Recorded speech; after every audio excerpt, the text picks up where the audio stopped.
Nairobi, yang mana kami semua berkumpul dengan keadaan sehat dalam rangka diklat satu pemandu geowisata PGW DPW Bekasi Raya. Alhamdulillah, terima kasih kepada para peserta yang sudah datang jauh-jauh memenuhi undangan kami. Terima kasih kepada yang terhormat Ketum DPW Nasional, yaitu Bapak Dedi, yang kami hormati, kepada yang terhormat Pembina Dewan Pembina, yaitu Pak Haji Irfan Herodi, kepada yang terhormat perwakilan Dinas Pariwisata bagian kebidanan SDM, kepada yang terhormat Kecamatan Cabang yang diwakili kepada yang terhormat Desa Legajaya, kepada yang terhormat para pengurus DPW PGWI Bekasi Raya. Alhamdulillah, kami selaku Ketua DPW PGWI Bekasi Raya mengucapkan banyak terima kasih kepada para peserta yang telah datang hadir di undangan kami. Alhamdulillah, terima kasih.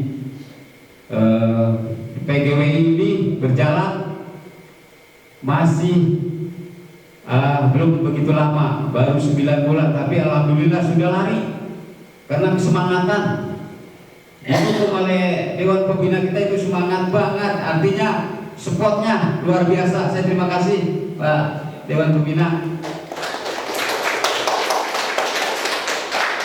Kita selaku pengurus malu, artinya Dewan Pembina kita itu semangat support kita juga selaku pengurus harus benar-benar semangat, karena Dewan Pembina kita aja semangat nyepot kita, apalagi kita. Coba kita tingkatkan semangatan kita, jangan loyo, ayo kita semangat berjuang, jangan kita lihat wah ini gitu, jangan usah, kita harus berjuang. Terima kasih. Mungkin cukup penyampaian saya dari cuma di sini aja. Wabillahi taufiq wal hidayah. Assalamualaikum warahmatullahi wabarakatuh.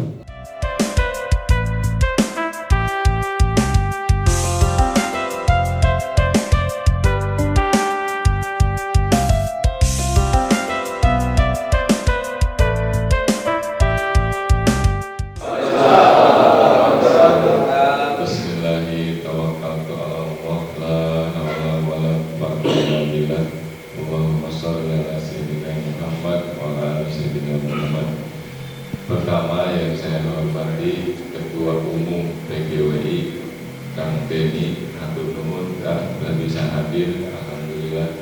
Kemudian juga ada perwakilan dari Dinas Pariwisata, Bapak Hatur Nuhun, terima kasih bisa hadir mendampingi kami untuk dalam acara diklat.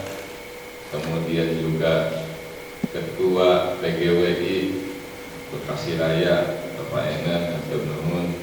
Kemudian juga para narasumber yang hadir, mohon maaf tidak bisa saya sebutkan satu persatu. Pemerintahan desa, pemerintahan kecamatan yang mewakili, kemudian juga para peserta yang bisa hadir di sini, tokoh ulama, tokoh pemuda, tokoh masyarakat. Mudah-mudahan kita semua dalam keadaan sehat walafiat dan kita bisa mengikuti acara diklat pendidikan latihan pemandu geowisata PGWI Bekasi Raya angkatan pertama. Yang saya akan sampaikan pertama, bidang wisata itu Bekasi itu sangat lemah, sangat lemah sekali. Karena apa? Karena kita tidak cukup ilmu dan wawasannya untuk mengangkat destinasi wisata yang ada di Kabupaten Bekasi. Kenapa diklat ini PGWI saya adakan, saya selenggarakan? Pertama, membuka wawasan tentang wisata, khususnya geowisata. geowisata itu wisata bumi, yang ada di bumi, yang ada di atasnya, mau sejarahnya, mau situsnya, mau peninggalan zaman dulu apapun, kemudian juga tentang bentang alam juga, terus juga kondisi bumi, kondisi alam itu bisa kita angkat menjadi destinasi wisata. Karena ketika kita bisa mengangkat destinasi wisata, itu banyak sekali efeknya untuk masyarakat sekitar, terutama ekonomi, Bapak-bapak. Karena wisata itu ketika kita sudah angkat, viral, ramai dan punya daya tarik tinggi, itu akan mengundang para wisata lokal, domestik maupun wisata mancanegara, wisman, turis asing gitu. Yang penting kita buka dulu wawasan tentang wisata itu seperti apa gitu. Makanya saya dengan pengurus PGWI yang lain berkeinginan menyelenggarakan diklat.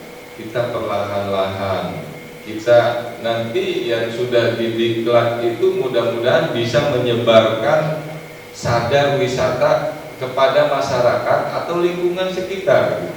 Karena sebagus apapun destinasi wisata yang akan kita angkat nanti, tanpa ada sadar wisata dari masyarakat dan lingkungan sekitar, itu tidak akan bagus, tidak akan berjalan sesuai apa yang kita harapkan. Itu yang pertama. Itu. Yang kedua, mungkin terkait regulasi. Nanti kita buat, kita keluarkan sertifikat pemandu wisata. Mudah-mudahan wisata-wisata yang ada itu bisa kita arahkan melalui bapak-bapak yang ikut diklat.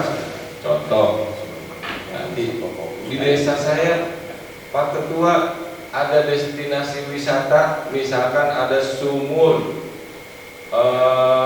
yang udah umurnya ratusan tahun, malah kakek saya, buyut saya, di atas buyut, cicit saya, itu juga zaman dulu sudah menyaksikan bahwa sumur itu ada. Tapi kan kalau tidak dengan ilmunya dan tidak ada wawasannya, itu sulit untuk diangkat. Dengan nanti ada ahlinya, ada narasumbernya, secara sejarah kita pelajari, secara geografis kita pelajari, kita telaah, kita teliti. Ini bekas sumur siapa? Kemungkinan raja siapa? Atau suku apa? Atau mungkin kelompok masyarakat yang mana, itu akan terungkap. Dan itu sejarah itu juga menjadi daya tarik wisata. Ada wisata religi, kita banyak wisata religi, sumur pengantin segala macam. Kebetulan dinas pariwisata juga, saya tahu kepala dinasnya dan bupatinya itu konsen dalam mengangkat destinasi wisata. Cuma masyarakatnya, sumber daya manusianya ini yang harus kita beri ilmu dan beri wawasan. Karena selama ini kan kita nggak peduli wisata itu apa, nggak peduli di daerah desa kita itu ada yang bisa dijadikan destinasi wisata. Mudah-mudahan pesawahan juga bisa dijadikan destinasi, bisa sekolah alam, kemudian juga bisa cara menanam padi, kemudian juga ada sunsetnya, sunrise-nya. Yang penting tempatnya kita cari yang memang betul-betul indah. Karena para wisata itu dia keluarkan uang, dia kepengen ada pengalaman baru. Jadi kalau misalkan kita aja nih, kalau misalkan healing lah, bahasa aja nama healing itu, healing ngademin otak gitu ya, kan itu kepengen suasana baru. Ada yang naik gunung capek-capekan, nggak masalah. Ada yang ke pantai panas-panasan, ada yang ke hutan mangrove yang ada di kita, ada yang memang di sana ada sumur pengantin, wisata religi, mudah-mudahan gua habis mandi adem otak, ada yang begitu, ada makam yang bersejarah, kemudian juga ada pesawahan yang indah. Kita enggak menduga, kalau kita enggak pacu, kalau enggak kita picu, kalau kita enggak kasih wawasan dan ilmunya, itu kita enggak bakal ketemu. Sekarang aja kita enggak kepikiran ya. Contoh, coba mungkin apa ya destinasi wisatanya, karena kita enggak peduli, enggak ada sadar wisata, makanya lupa. Padahal banyak di situ, ada Batu Jaya yang memang dugaan sementara itu peninggalan zaman purbakala. Terus juga ada Sungai Citarum, ini juga bisa dijadikan destinasi wisata. Ada Muara Beting, Pantai Mekar, Muara Bahagia, saya juga belum begitu hafal, tapi itu bisa kita jadikan destinasi wisata. Ayo kita mulai belajar, membuka wawasan, kemudian juga mencari ilmunya tentang wisata, tentang geowisata, supaya kita itu paham. Oh iya, ternyata di Cabang Bungin ini ada destinasi wisata. Setelah kita temukan, setelah kita kita tetapkan, baru kita diskusikan dengan ahlinya. Pak, ini bisa enggak dijadikan destinasi wisata? Oh bisa, ayo kita analisa, ayo kita survei, ayo kita petakan sejauh mana apa yang bisa kita angkat dari destinasi wisata tersebut. Saya yakin, seyakin-yakinnya, insya Allah Bekasi itu dalam bidang wisata itu bisa maju dari kota-kota yang lain. Itu yang pertama. Yang kedua, Pak, secara ekonomi, ini Bandung, Jakarta itu hampir 13 juta penduduknya, kurang lebih lah. Belum Bekasi, Bekasi hampir mendekati 3 juta dengan kehidupan bisingnya pabrik, kemudian juga busy road, macetnya jalan, capeknya itu mereka butuh refreshing. Jangan sampai mereka itu melewati ke Bandung. Sekarang Kerawang udah mulai konsen, Purwakarta sudah mulai konsen, sudah banyak. Bekasi ketinggalan, Pak. So kalau dihitung destinasi wisata Kerawang, Purwakarta sampai Bandung, itu kita kelewat. Padahal kalau misalkan kita sadar wisata, kita buka wawasan kita kerjasama dengan masyarakat, dengan pemerintahan, itu akan, saya seyakin-yakinnya pasti kita punya destinasi wisata yang unggulan, Pak. Makanya sebelum ke arah sana, saya menyelenggarakan pendidikan dan latihan ini untuk membuka wawasan. Bapak-bapak nanti yang ikut peserta dapat ilmu, dapat wawasan, ada sertifikatnya. Mudah-mudahan ada daya tarik yang menjadikan semangat yang tinggi. Oh, ternyata wisata seperti ini, ternyata wisata seperti ini. Makanya kita dari peserta diklat ini yang saya harapkan bisa mengajak yang lain untuk sadar wisata. Kita bendung tuh, Pak, manusia yang akan healing, refreshing, terus cari berpetualang segala macam itu. Bekasi juga punya, nggak usah jauh-jauh ke Bandung.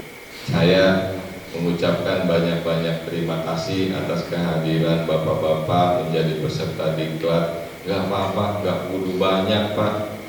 Mau 8 orang, 10 orang, 20 orang, yang penting dapat maksud dan tujuan diadakan diklat itu.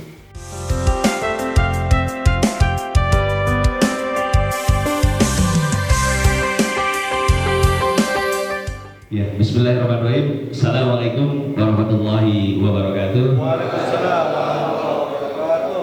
Yang saya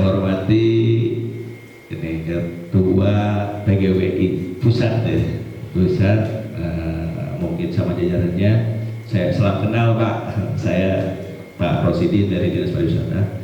Yang saya hormati Dewan Pembina PGWI Bekasi Raya. Terkait ini suruh sambutan, saya juga bingung terkait geowisata buat kami pun barang baru ya, karena selama ini saya hanya mengetahui destinasi wisata, ternyata geowisata mungkin lebih dalam lagi, ternyata inilah dasarnya. Kalau kemarin yang ditampilkan hanya misalnya mangrove-nya, ini bawah lagi tanahnya aja, dari tanahnya ini. Kalau kemarin kan atasnya aja, kalau lautnya aja, mungkin sekarang sampai batuan di lautnya juga di sini harus dipahami. Itu yang lebih harus kita ketahui. Kita itu hanya harus berpatokan pada 7 sabda pesona, Pak. Sabda pesona itulah yang pokok utama kalau mau mendirikan suatu destinasi wisata itu akan menarik atau tidak. Karena apa? Di 7 itu, kalau 7-7-nya yang kita lakukan, 7-7-nya ada di suatu tempat, saya yakin di tempat itu akan menjadi suatu destinasi wisata. Jadi A, T, B, S, I, R, K. A-nya apa? Aman. Orang datang ke wisata, kalau nggak aman, balik lagi Pak. Besok nggak bakalan datang lagi. Ngapain ke sono? Nggak aman. B-nya bersih. Datang ke sana kotor, mau ngapain? Nggak ada itu. Ketiga, tertib dulu, aman, tertib, disitunya tertib, ininya B-nya bersih, S-nya sejuk. Nah kalau di Bekasi mah untuk sejuk agak susah lah ya. Ya jadi S-nya mah agak memungkinkan ya, kita bagaimana lah membuat mereka nyaman dan sejuknya itu bukan dengan udaranya yang atau pepohonannya. Karena kalau kita berorientasi adapsinya dengan puncak, Bekasi kalah lah udah itu. S-nya sejuk, I-nya indah. Nah, di indahnya kita yang harus diperbarui. Indahnya, indah, baru si R, berarti R-nya ramah tamah. Inilah yang perlu. Kalau suatu destinasi, ya itu tadi Bapak-bapak fungsi pemandu di sini nih, pemandu wisata di sini mengedukasi masyarakat untuk ramah kepada semua pengunjung. Jadi jangan sampai yang bawa mobil kita ramahin, supaya parkirnya besar katanya gitu ya. Yang bawa sepeda mah biarkan saja. Nah itu jangan, karena kita selalu siapapun yang datang ke tempat kita dianggapnya kita harus ramah. Yang terakhir ini yang perlu sebenarnya untuk memajukan pariwisata, inilah yang paling perlu di tempat itu, kenangan. Nah kenangan itu ada 2, kenangan baik atau kenangan buruk. Nah, karena gini, sebagus apapun tempat wisata, kalau dibikin pakai sekarang zaman pakai video lah ya, pakai di YouTube, di TikTok, sebagus apapun, pas datang ke situ ternyata tidak sesuai. Nah itu kenangan itu yang akan disampaikan. Kedua, bagaimana mengetahui apa sih yang kita jual. Tapi saya berharap ke teman-teman pengurus PGWI Bekasi Raya, bikinlah program yang jelas, bikinlah identifikasi apa saja yang ada di Kabupaten Bekasi yang bisa diangkat dengan mengucap Bismillahirrahmanirrahim. Diklat 1 pemandu geowisata PGWI DPW Bekasi Raya secara resmi saya buka.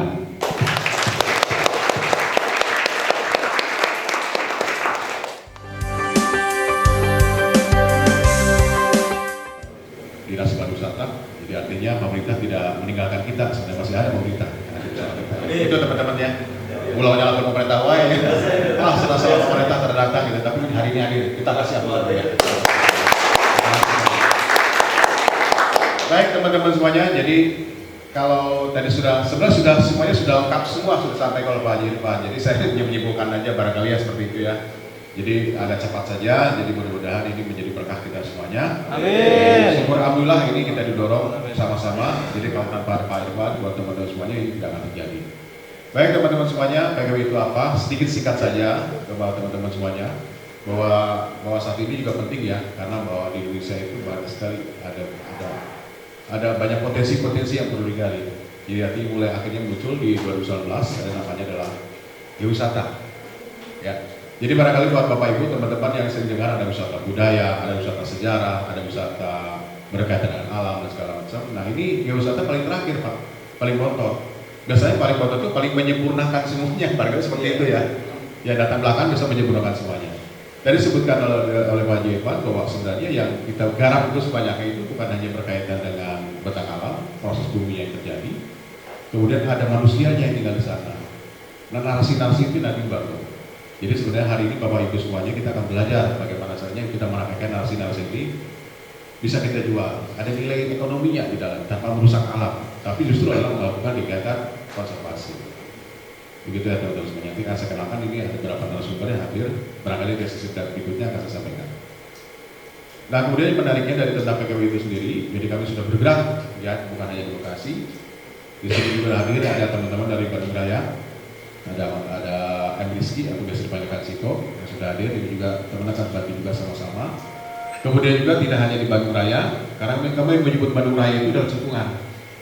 Jadi barangkali Bapak Ibu semuanya pernah datang ke Kota Bandung, bukan hanya Kota Bandung, ada Cimahi, ada KBB, ada KB, lengkap semuanya sudah punya dalam Bandung Raya. Begitu juga Bekasi. Jadi Bekasi itu kita bicara ada di daerah lintas di seluruh kawasan yang termasuk sedikit masuk ke Karawang. Kalau perlu Karawang kita ambil aja, kalau perlu semua kita ambil untuk seluruh Pantura bisa seperti itu. Ya jadi ada seluruh pemerintahan nanti Bekasi Raya. Saya kira nanti akan mencakup seluruh di daerah Pantura seperti itu. Nah kemudian tariknya apa teman-teman semuanya? Barangkali saya juga sering ngobrol dengan teman-teman, Bekasi itu nggak ada apa-apanya, apalagi Pantura daerah anak-anak, gitu ya, semuanya datang sawah segala macam. Tapi saya melihat ini yang namanya perkembangan sejarah itu datangnya dari Bekasi Utara. Semuanya datang dari sini. Jadi kalau kita lihat menengok ada sebuah ada kawasan kompleks Percandian Batu Jaya itu lebih tua dibandingkan sejarah yang ada di Indonesia. Sebandingkan yang ada di Kutai Kartanegara. Jadi asal muasal itu di sini semua. Jadi saya kira ini sedikit tertinggal dalam kancah wacana sejarah Indonesia. Bahwa Bekasi tidak pernah disebut. Paling sebutnya terakhir adalah Rawamangun, itu juga masuk Karawang. Terakhir kemudian bicara lagi tentang apa dalam situs-situs yang lainnya. Nah ini adalah potensi-potensi yang sebenarnya bisa kita gali, bisa kita jual, kita bisa narasikan. Nah alhamdulillah mudah-mudahan hari ini kita akan belajar bagaimana caranya membuat sebuah narasi, membuat sebuah cerita, merangkaikan menjadi sesuatu yang sifatnya menarik untuk bisa dijual. Mereka seperti itu ya. Jadi tidak ada apa-apa. Seperti contoh saya pernah ke Papua, saya ketemu dengan Papua. Bapak di sini tidak ada yang namanya pemandangan, mana di Jawa semua ada gunung. Cuma iya rupanya di sini pantai semua Bapak, tidak ada apa-apa.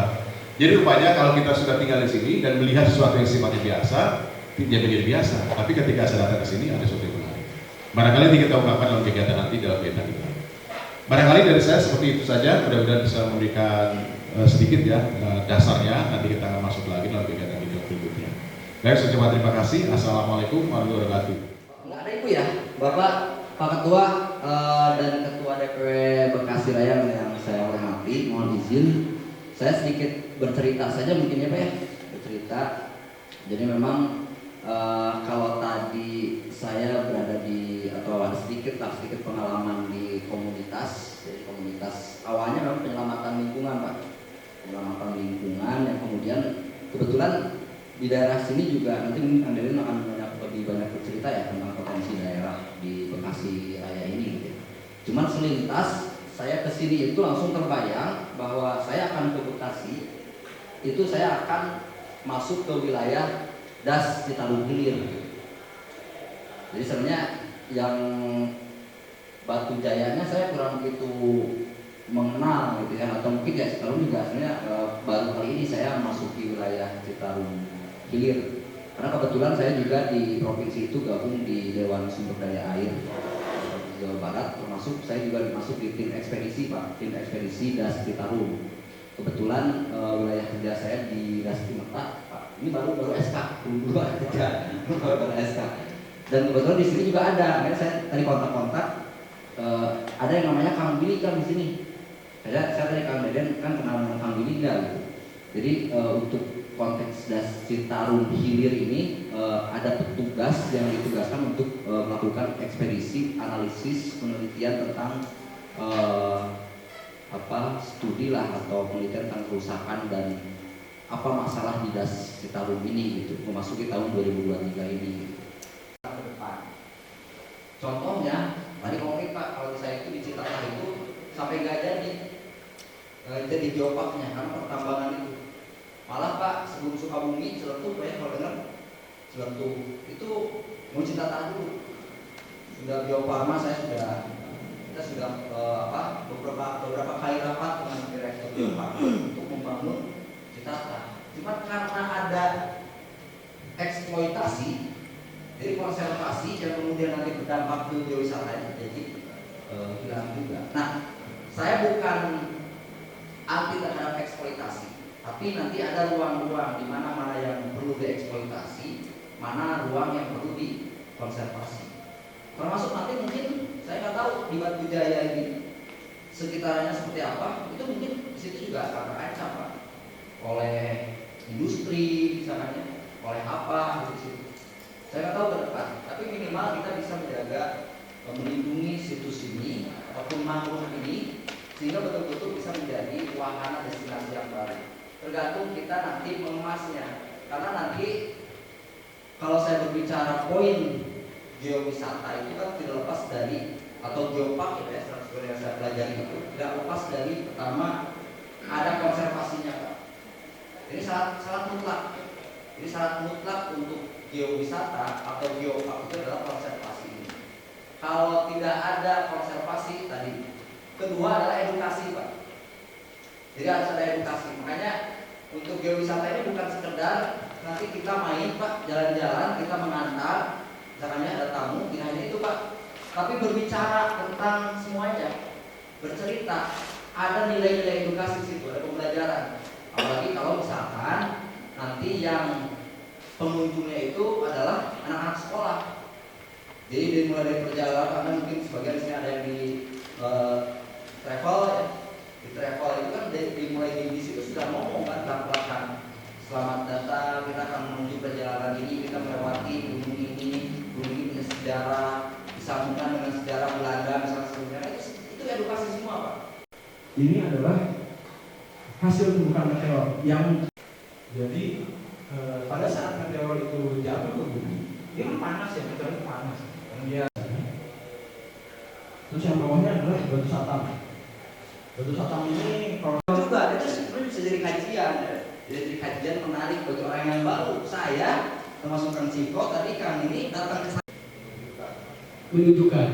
Terus Kecuali kalau nama tempat, ada sebuah desa namanya Citarum, Sikapundung, atau ya tempat-tempat yang lain atau misalnya di Batang misalnya. Batang itu adalah sungai. Jadi bukan lagi tulisnya Sungai Batang ya. Jadi artinya Batang selalu terpisah. Begitu ya teman-teman semuanya ya. Tujuannya apa? Untuk gerakan, termasuk untuk transportasi. Ya, transportasi, kemudian ekonomi juga hidup di dalam sungai itu. Itu mengartikan adalah Citarum itulah Sungai Citarum. Di Sungai Citarum itu dari Purwakarta ke arah utara.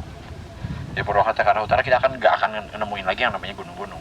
Udah nggak akan nemuin lagi yang namanya bukit-bukit. Udah sisa dataran rendah aja. Nah, kalau di dia di masih daerah gunung, perhatikan aja lembahnya itu biasanya bentuknya V, tajam dia di bawahnya itu. Jadi curam, tengah-tengahnya ada sungai. Itu membuat si sungainya itu bentuknya semacam ini yang tengah-tengah ini itu adalah punggungan. Ini lembahnya, pasti begitu.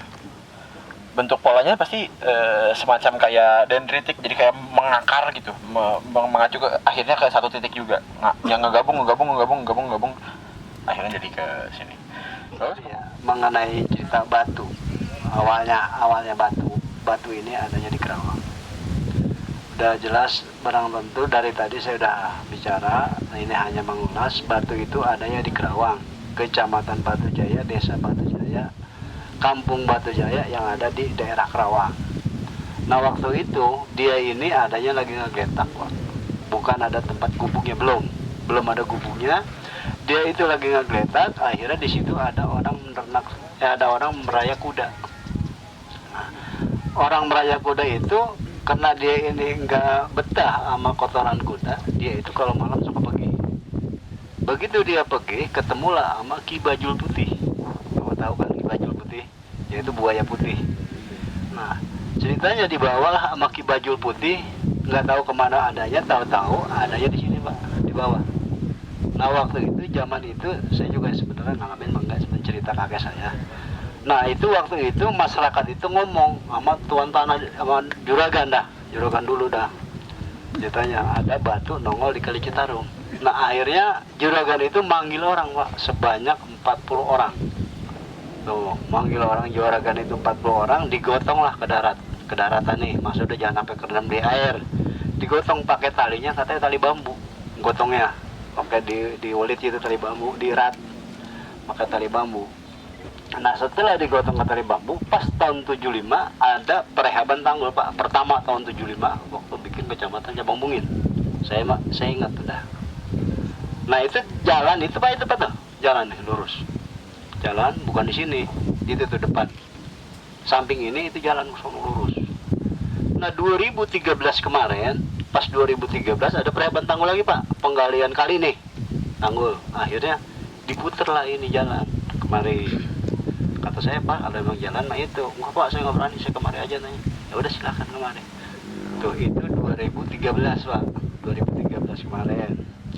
Nah terus 2023 sekarang ada lagi Pak nih, itu mulai dari situ tuh ada no bekonya no. Mau dilebarin lagi nih 7 meter lebar apa, 7 meter nih. Ini untuk Citarum Harum, itu ada bekonya juga. Itu.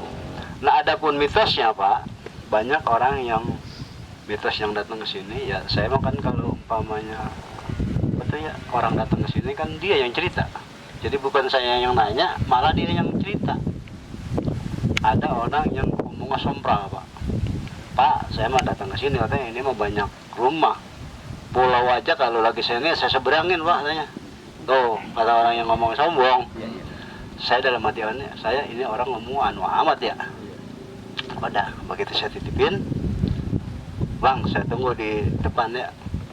Itu 5 menit Pak, saya tunggu. Apa dia? Keluar. Lah, kenapa Bang? Pak, saya digulung nyamuk katanya. Lah, emang ada nyamuk Bang? Apa? Aku Pak turun aja, saya digulung. Itu akibat perbuatannya juga.